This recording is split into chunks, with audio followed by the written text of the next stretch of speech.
Blue 4.0, un espacio donde el mundo digital es una excusa para conversar. En los próximos días es posible, se calcula, se especula que un proyecto de ley de reforma tributaria sea radicado en el Congreso de la República.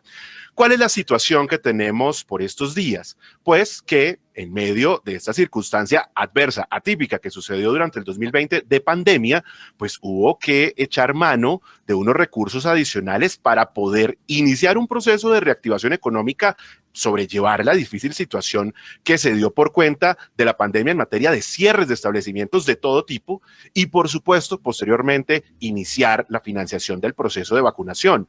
Este año 2021 no es muy diferente al 2020 en el sentido de que hay que avanzar en ese proceso de vacunación, pero sobre todo hacer un mayor esfuerzo presupuestal para poderles ayudar a empresas, emprendedores y ciudadanos, por supuesto, que están afectados en estos tiempos. ¿Cuál es el dilema que tiene el gobierno nacional por estos días? De una parte, que se requieren más recursos, pero como es natural, pues no se quiere generar más impuestos, porque muchos dicen es un momento difícil. Recuerden ustedes que esta semana la economía decreció 6.8%, afectando, entre otros sectores, al sector restaurantero, como es natural, al sector del comercio y en gran proporción al sector de la construcción.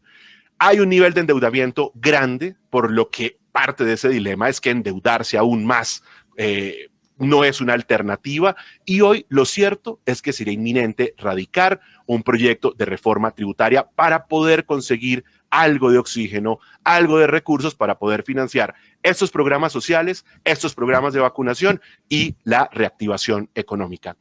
Esta noche se encuentra con nosotros aquí en Blue 4.0 de Blue Radio, pero además a través de Facebook Live, el señor expresidente de la República, Álvaro Uribe Vélez. Expresidente, buenas noches, bienvenido a Blue 4.0. Bueno, a usted muchísimas gracias, un saludo a todo el equipo periodístico y a todas las personas que los escuchan esta noche y que los siguen en Facebook Live. Gracias, expresidente, por acompañarnos, y comencemos en primer lugar para dar un contexto. Yo soy de los que creo que estos temas de reforma tributaria nunca, mejor dicho, siempre merecen pedagogía, merecen explicación para que la gente los entienda, para que sepan cuáles son las expectativas. Y uno lo que entiende entre líneas, cuando lo escucha a usted, cuando uno escucha a hablar a quienes están en este momento tratando de hacer aproximaciones, porque no se conoce un texto, hay que decirlo, es que hay tres grandes líneas. Una que tiene que ver con el impuesto del IVA, que aparentemente se extendería a...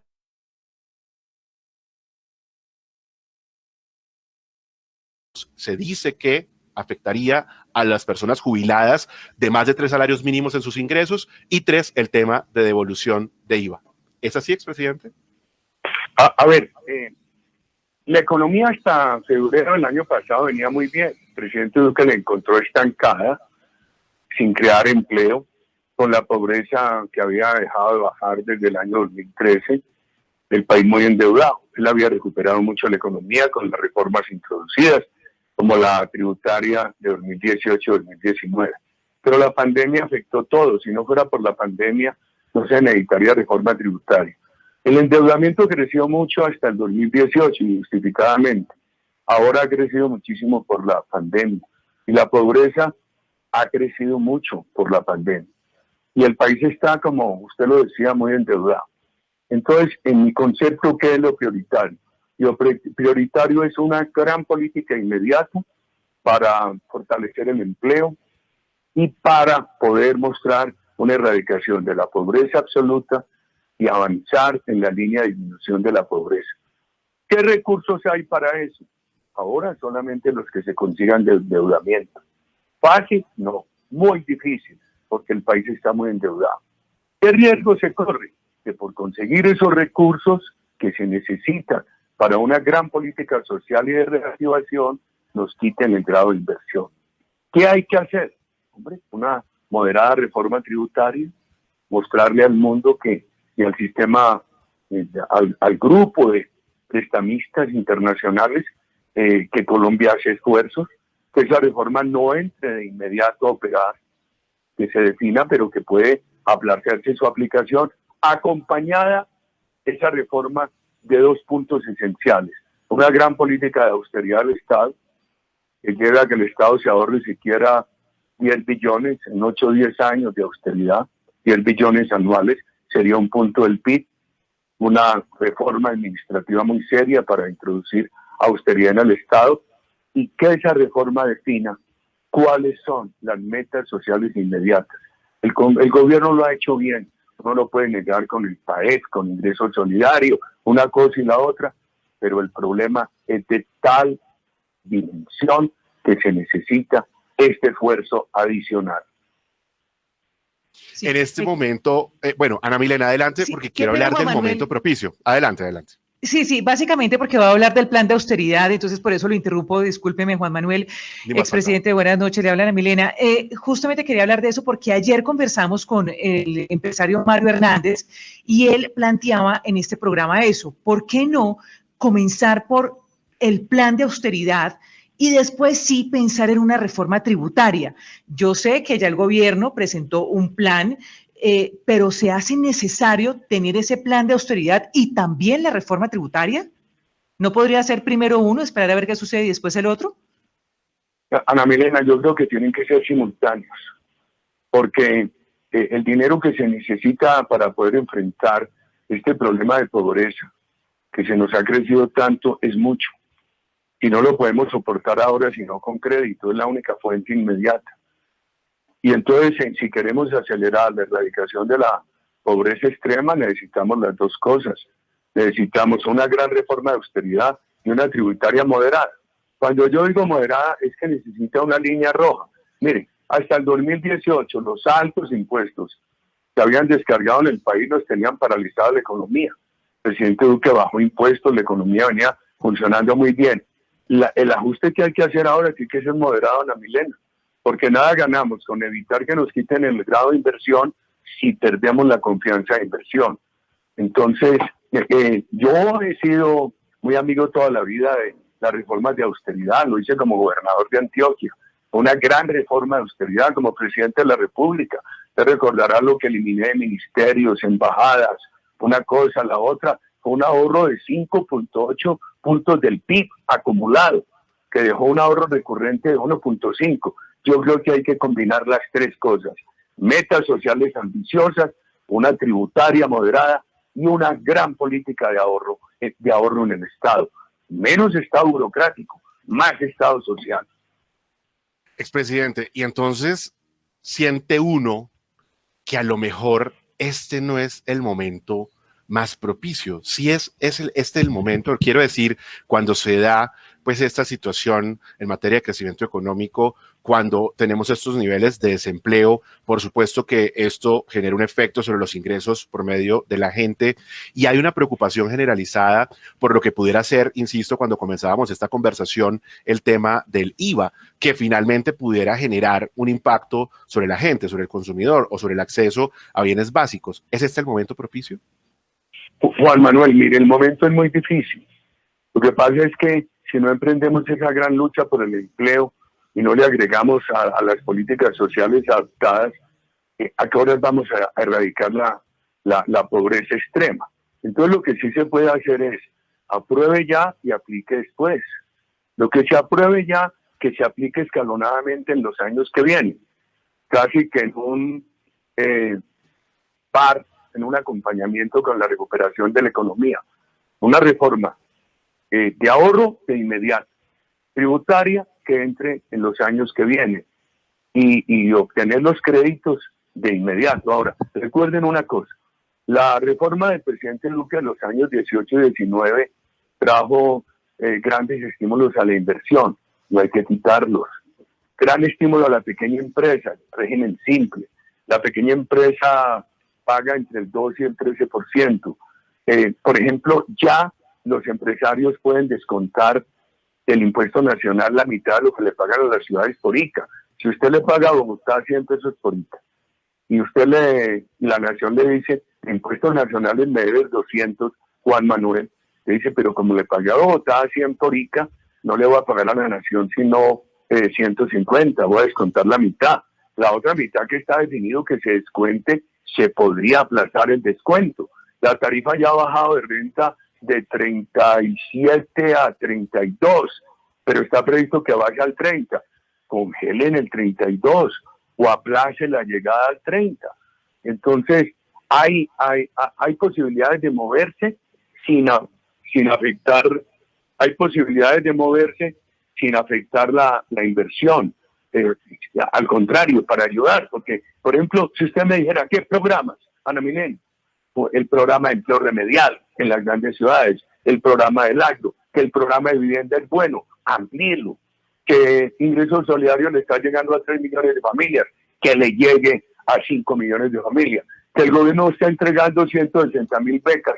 Yo creo que con un gran esfuerzo en virtualidad se podría lograr que en todas las universidades públicas, para estrato 1, 2 y 3, la universidad fuera gratuita, pero con una prevalencia en virtualidad. O sea que perfectamente tenemos un espacio donde podemos hacer algo prudente, que nos permita endeudarnos más sin afectar el grado de inversión. Eso sí, siempre acompañado de unas decisiones muy severas de austeridad. Expresidente, buenas noches. Lo saluda Mónica Zuluaga. Yo lo he estado escuchando y pienso, ¿qué pasa con el ecosistema digital?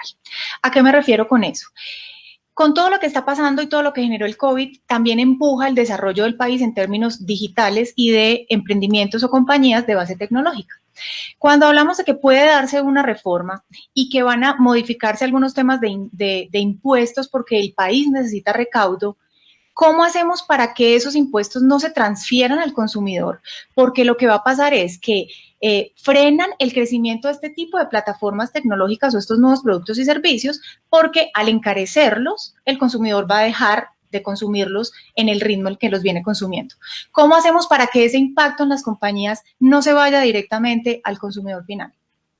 Mire, Mónica, yo diría lo siguiente: una reforma moderada que sea capaz de, por ejemplo, de activar consumo, pasando de 1.400.000 ancianos atendidos, vulnerables, a 3 millones, que sea capaz de financiar de inmediato con endeudamiento un plan de empleo remedial en las grandes ciudades, que sea capaz de avanzar más con el país, que le ayuda hoy a 146.000 empresas con 3 millones y medio de trabajadores, no tendría que afectar el consumo.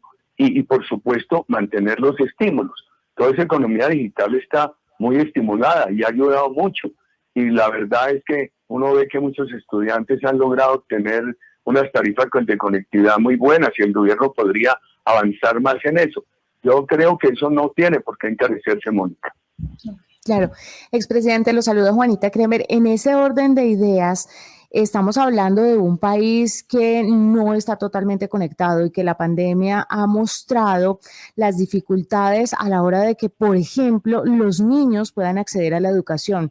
Y es un problema tras otro, no está solamente el asunto de la conectividad, está también tener los dispositivos, después hay un tema de educación social muy fuerte que tiene que haber para que las personas de bajos recursos puedan aprovechar al máximo tanto la conexión como los dispositivos para así poder aprender con estas nuevas alternativas digitales. ¿Usted cómo cree que podría esta reforma tributaria contribuirle a esa parte de la población que son los niños que necesitan educación? Porque una población bien educada, pues a la larga nos va a echar para adelante la sociedad del futuro, pero con un frenón de pronto en las tecnológicas, con unos impuestos que se traduce en un bajo consumo de productos y servicios, como decía Mónica, pues eso se ve un poquito truncado. Yo creo que quiere repetir su nombre para saludarla, me da pena. Juanita Kremer, tranquilo. Bueno, Juanita, no, muchas gracias. Mire, yo tengo una gran preocupación por la educación, así como creo que el país puede llegar a unos altísimos niveles de educación universitaria gratuita para estratos 1, 2 y 3 a través de la virtualidad fundamentalmente. También creo que en los niños se necesita la presencial. Ojalá podamos regresar a la presencial, porque la educación presencial del niño no es tanto para enseñarle como para estimularle el relacionamiento social, las competencias ciudadanas. Entonces hablemos de los equipos.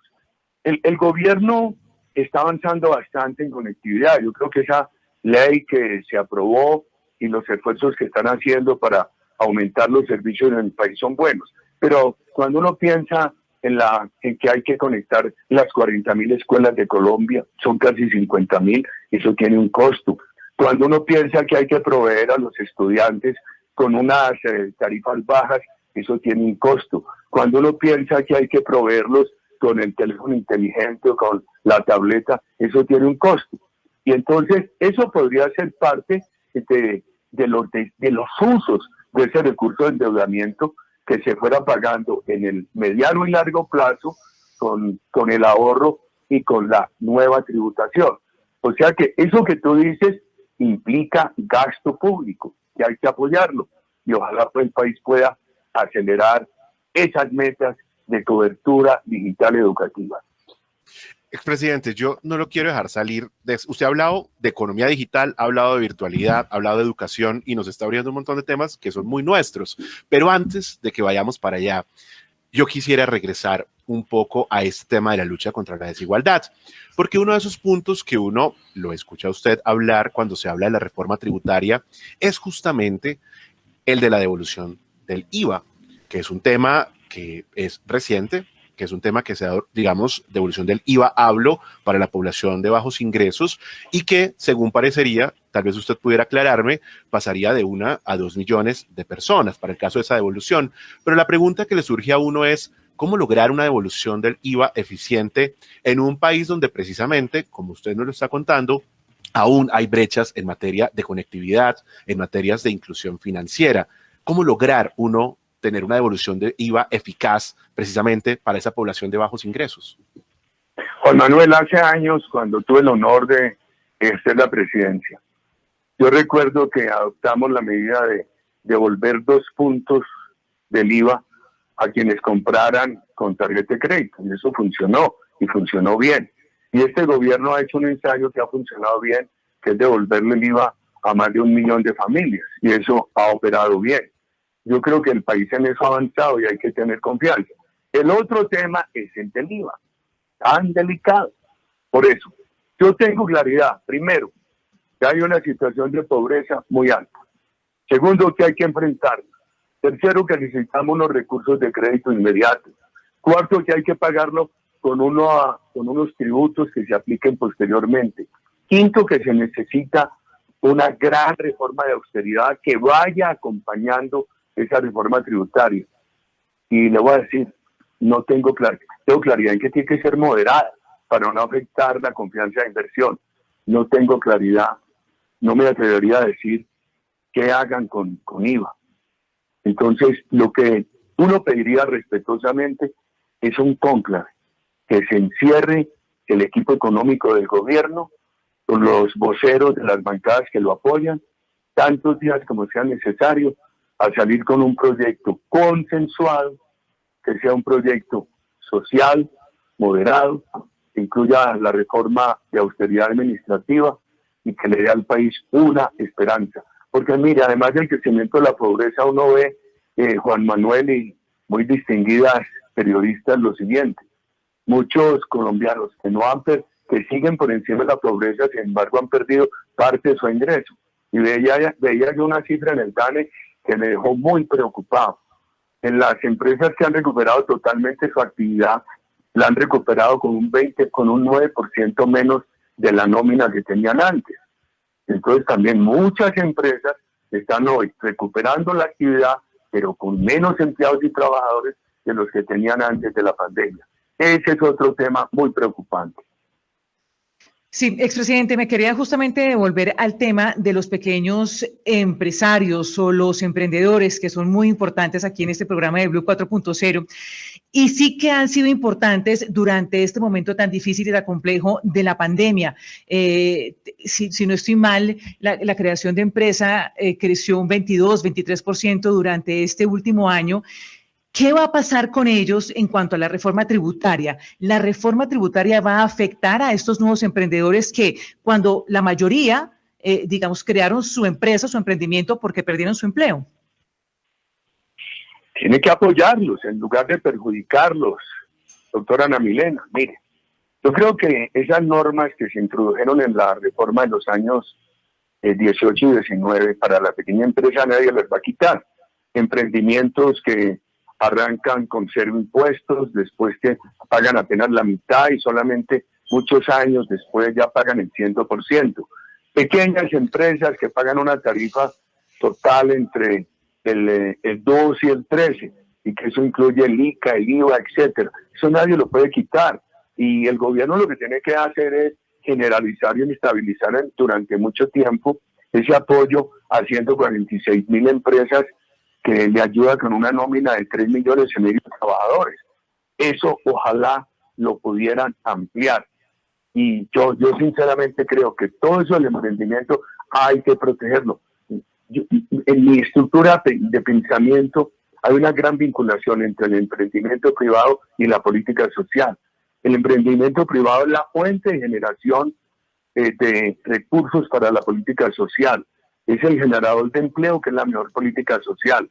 Y la política social, a su vez, es el factor que legitima al emprendimiento privado. Hay que fortalecer todo el apoyo a la pequeña empresa.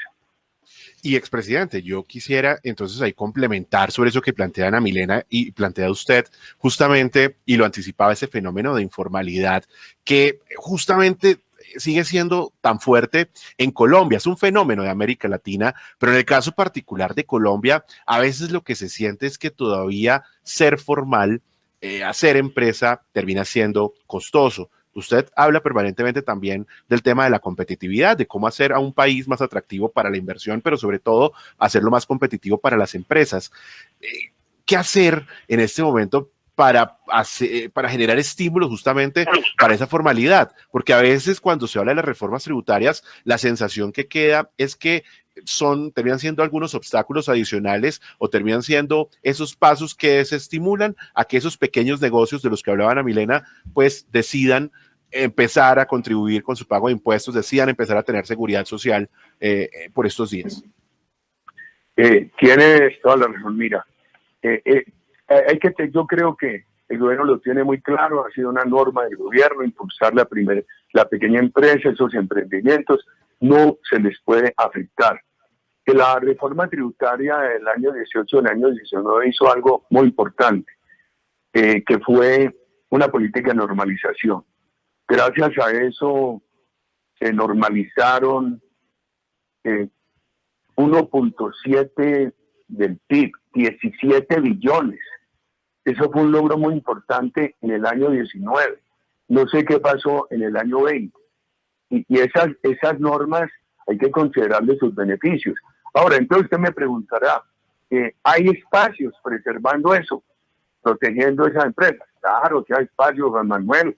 Yo creo que los altos patrimonios de personas naturales pueden pagar un impuesto al patrimonio. Creo que hay impuestos ambientales.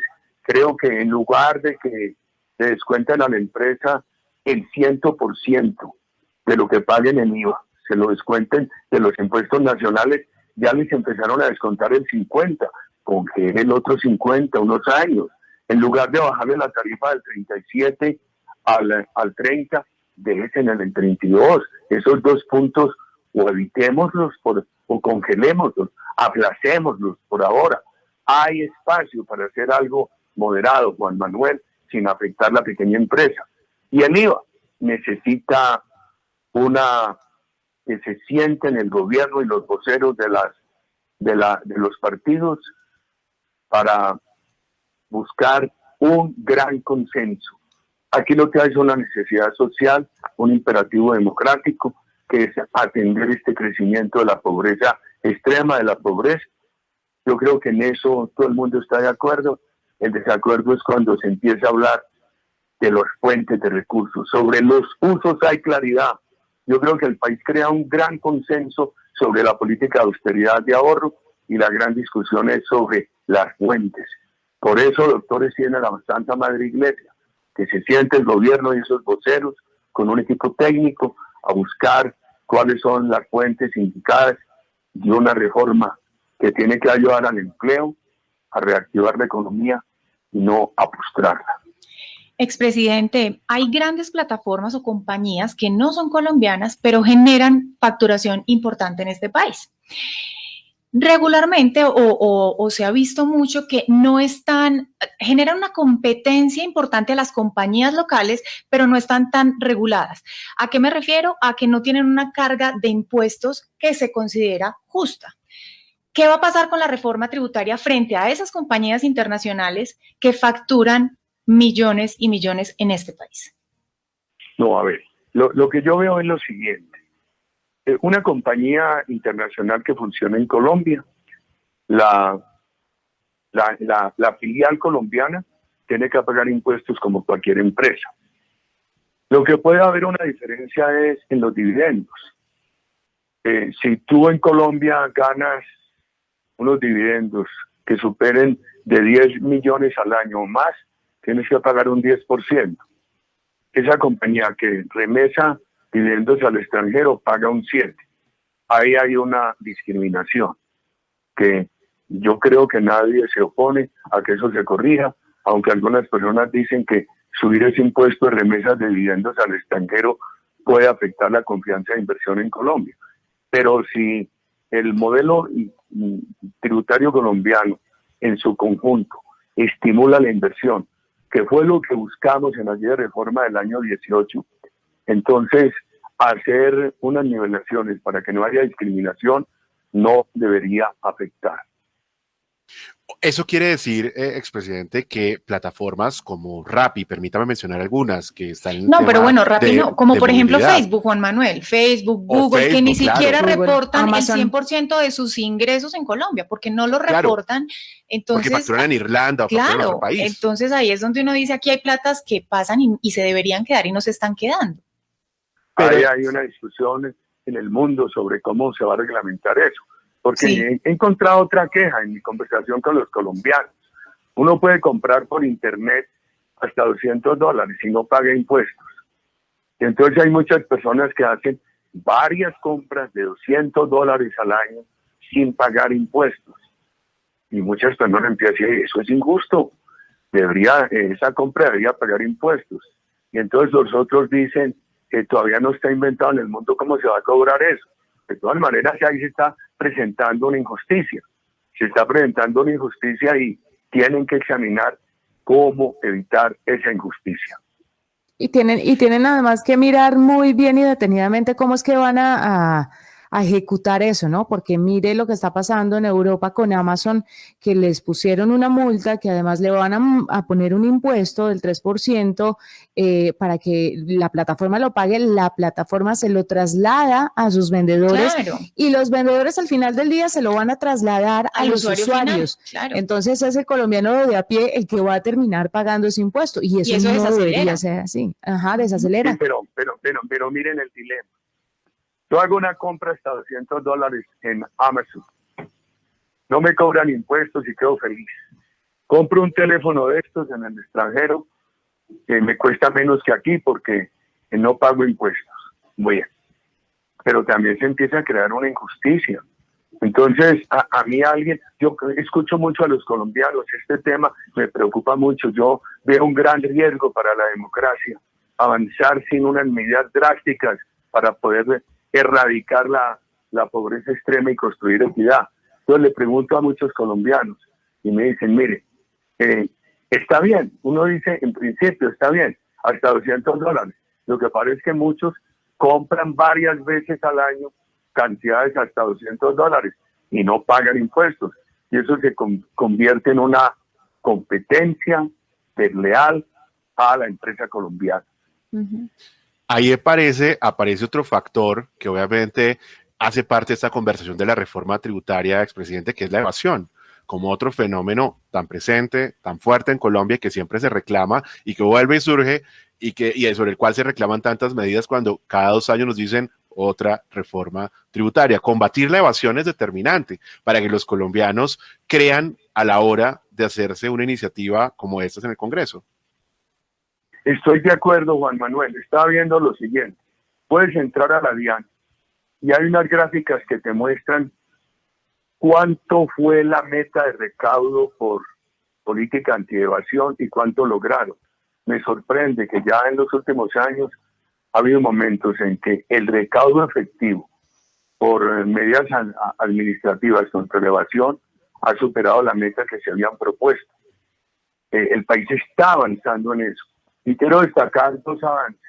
Quiero destacar el avance de medidas administrativas con riesgo penal. Por ejemplo, en Colombia hoy una propiedad, un lote, antes se vendía por 100 pesos y ponían la escritura por menos. Simplemente ponían la escritura por el predial. Hoy las exigencias son tan grandes que obliga a que si ese lote lo vendieron por 100 pesos, se escriture por 100 pesos. De lo contrario, vendedor y comprador pueden incurrir en delitos e irse a la cárcel. Y si a eso se le suma la factura electrónica, yo creo que el país está dando pasos muy acertados en materia de control de la evasión. Yo diría que eso de obligar a que las negociaciones, las escrituras de los predios correspondan al valor real de la negociación, se constituye en una gran reforma agraria en Colombia. Expresidente, hay un tema que aquí también hemos conversado en varias oportunidades y que tiene que ver con un beneficio también para la población de bajos ingresos, y es precisamente una exención de IVA que en el marco de la emergencia económica el año pasado se dio sobre los servicios de telecomunicaciones, de voz y datos para algunos sectores de la población. Exactamente, tema de estratos 1, 2, tal vez el 3, una parte del 3. ¿Cómo terminó la emergencia económica? Pues transcurre en un proyecto de ley en el Congreso que buscaba o busca darle continuidad a esta exención del IVA, pero el proyecto está ahí, tal vez sí, tal vez no. No debería, por ejemplo, una iniciativa como esas que también hace parte de estos temas de asuntos económicos, tributarios, de pronto estar incluida en la reforma, ¿no considerarían incluirla en este proyecto? Pues yo no he tenido oportunidad de hablar en estos días sobre ese punto específico, pero lo que usted me dice tiene toda la lógica, sobre todo cuando ahora hablábamos de la necesidad de fortalecer toda la conectividad, la gratuidad para muchos sectores, para, por ejemplo, avanzar en educación y educación universitaria. Pero mire, todo lo que se quiera hacer en política social tiene una contrapartida. ¿Dónde vamos a buscar el recurso?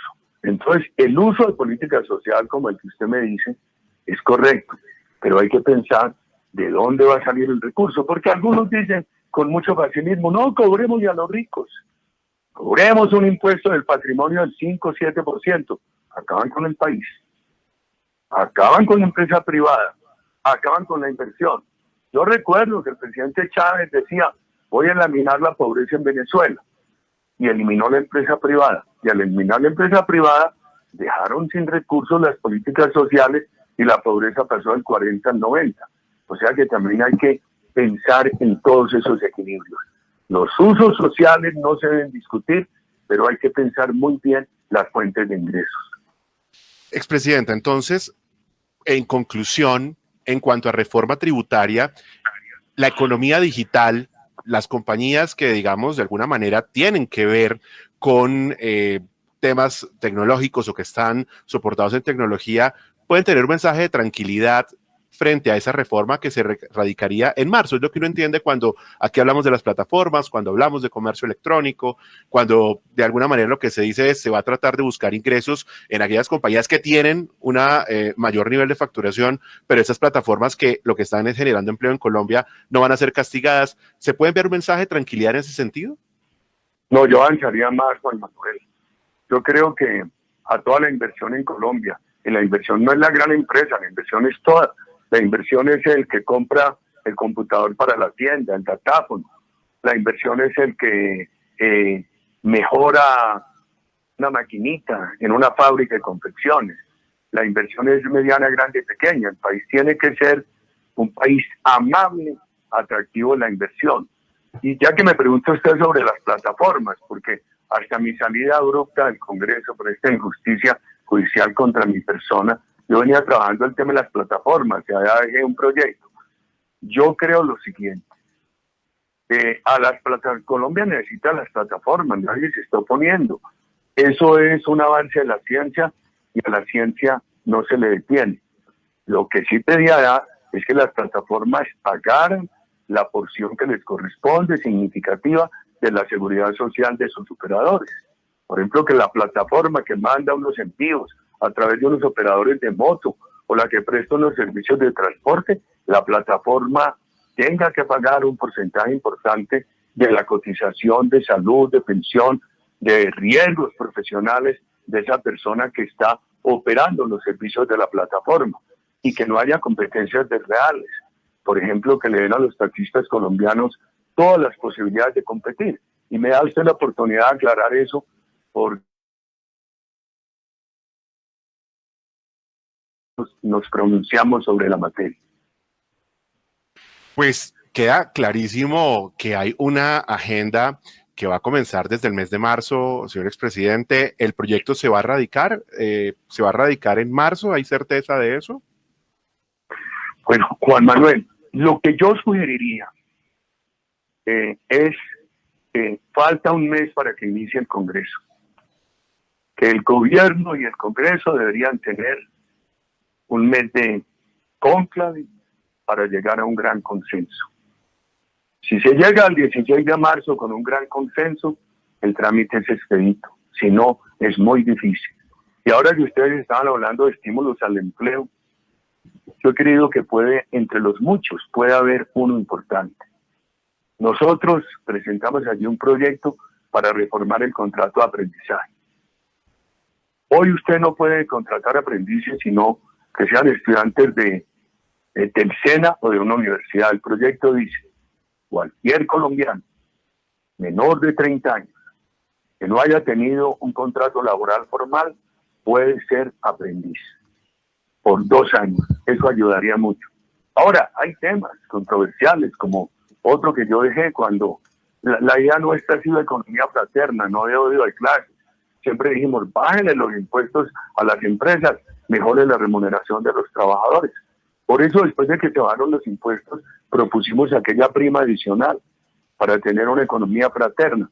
No fue posible por la pandemia, hubo que retirarla de la Cámara, pero allí siguen unas propuestas muy importantes, como la de disminuir la jornada de trabajo, buscar mecanismos para mejorar la productividad, disminuyendo la jornada de trabajo sin disminuir el salario.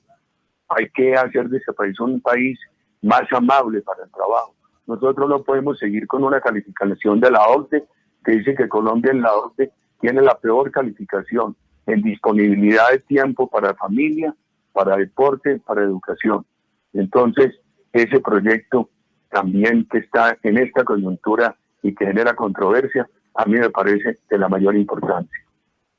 Pues es el señor expresidente de la República, Álvaro Uribe Vélez, hablando hasta ahora en Blue 4.0 sobre reforma tributaria. Mónica, la verdad. Juan Manuel, sí, usted yo ya la vi cara que ya nos vamos a despedir y yo quiero hacer una pregunta más que no tiene nada que ver con reforma tributaria.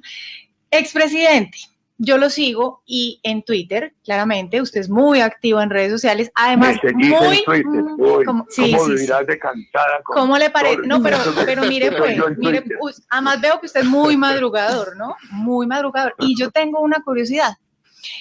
¿Usted solo se encarga de manejar sus redes? O cuéntenos de verdad si tiene por ahí un community que lo apoya en este manejo y en todos los comentarios que usted hace.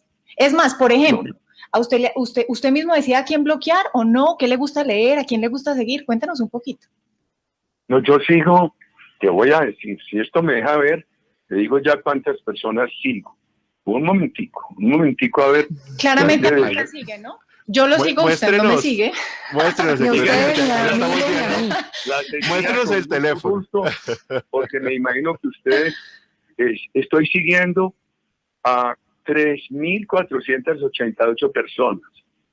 Y me gusta mucho leer ahí cosas importantes. Lo que me da miedo del Twitter es esto. El Twitter es como un revólver montado. Es más fácil dispararlo que echarlo para atrás. O sea que uno muchas veces se dispara en el Twitter. Ese es el peligro de las redes. Yo estoy procurando hacer caso omiso de todas las peleas que me callan y yo creo que va viendo un periodo largo mío en el cual me mantengo propositivo en el concepto sin entrar en la pelea. Me dices si yo las manejo. Sí, pero, por ejemplo, hay fotos, maneras como ponen las cosas, videos que los separan en tramitos pequeños. Y hoy me ayuda una niña que aprecio mucho, vive en Bogotá, yo vivo por aquí en Antioquia, que se llama Laura Medina. Ahora, por supuesto, hago esfuerzo en fuentes de información.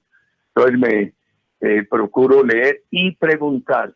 Uno aprende mucho preguntando. Claro. Voy a preguntar más por ese tema de la tributación a las plataformas digitales. Ay, muy bien. Por lo cual ustedes me han preguntado. Voy a ser muy feliz. Voy a ser muy feliz.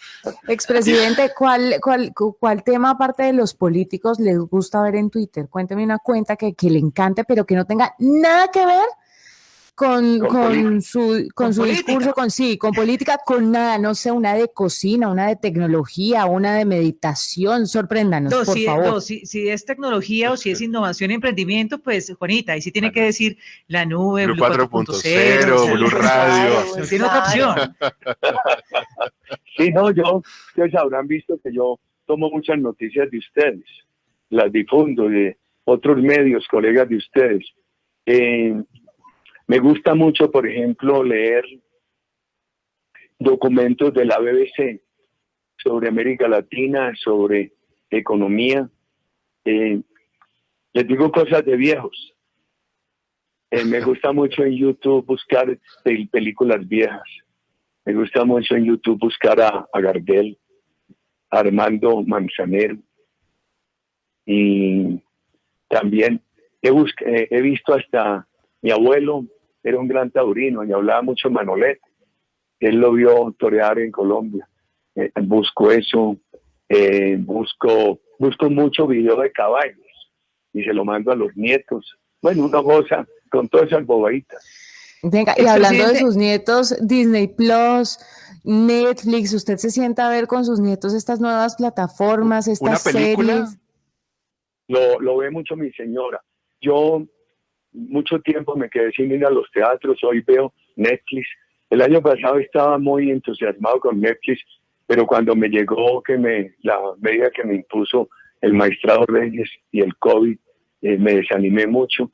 He vuelto a tomar un ritmo de lectura y de ir viendo sobre todo documentales de Netflix que me parecen muy importantes. Retomando el tema de Twitter, ¿usted se arrepiente de haber escrito uno, dos o más tweets? Ay, mujer. Le vimos la cara. Lo está poniendo contra las cosas. Entonces, nuestros oyentes tienen que ver la expresión del señor expresidente. Sí. Si me esta pregunta a Ana Milena. Concreto, te diría, pero no sé, seguramente uno ha cometido errores. Pero cuando uno es tan activo, a uno le pasa un problema, ¿no? Como uno sigue en el ruedo, entonces no alcanza a ver los errores. El error lo ve más el público. El público ve más, por ejemplo, en el Festival de la Leyenda Vallenata, el público ve más, nota más, oye más el error de quien está interpretando un vallenato que el maestro que lo interpreta. Y eso se da en todo. Por ejemplo, cuando estaba joven veía que el público veía más fácil los errores que el torero. El que está en el ruedo y comete los errores, pero no alcanza a verlos. Tal vez cuando uno se salga del ruedo empezará a pensar en los errores. Pero, ¿y usted de los que se toma el café y revisa Twitter o revisa Twitter y después se toma el café en la mañana?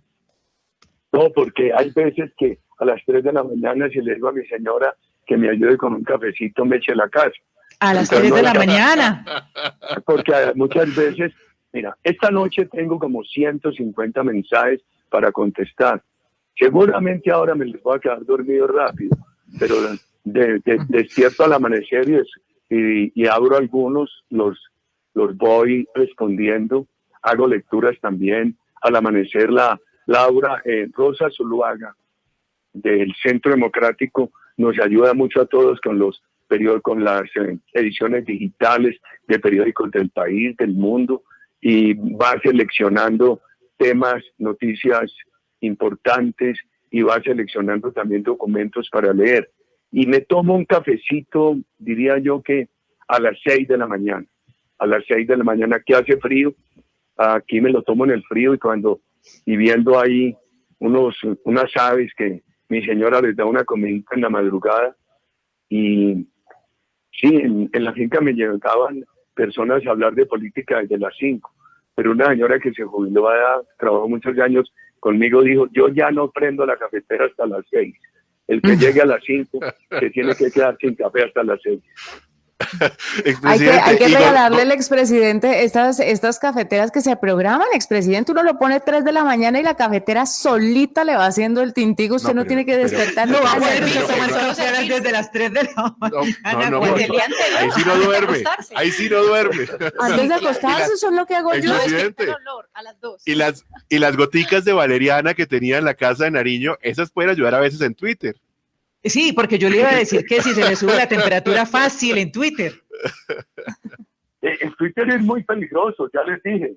Un revólver montado, es más fácil dispararlo que devolverlo. Eso pasa con el Twitter. Tiene que bregar uno a tener mucho control y a tener una determinación muy clara qué produzco en las redes, y muchas veces hacer esfuerzos para evitar producir temas que creen inconvenientes. O sea, usted se ha abstenido y dice: no, yo esto definitivamente lo redacto, no lo mando, mejor lo dejo así, no lo publico. Una vez estaba con alguien al lado y redacté un Twitter, y mientras esa persona lo revisaba, se fue. Imagínense usted. Para no ver las consecuencias de lo escrito. No, imagínense ustedes.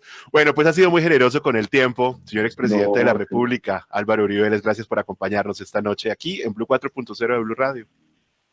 A ustedes, muchas gracias, doctor Juan Manuel, doctora Ana Milena, doctora Kremer, doctora Mónica María Zuluaga. De su tierra, de su tierrita, además. Sí, ¿De dónde es Mónica María? Mónica María es de Medellín. Pues me gusta mucho. Muchas gracias a todos y a las personas que nos han escuchado esta noche. Muy amables a ustedes en Blue. Muchísimas gracias. Gracias, señor expresidente. Hoy conversando en Blue 4.0 sobre la reforma tributaria. Son las 9:26 minutos. El mundo nos está dando una oportunidad para transformarnos, evolucionar la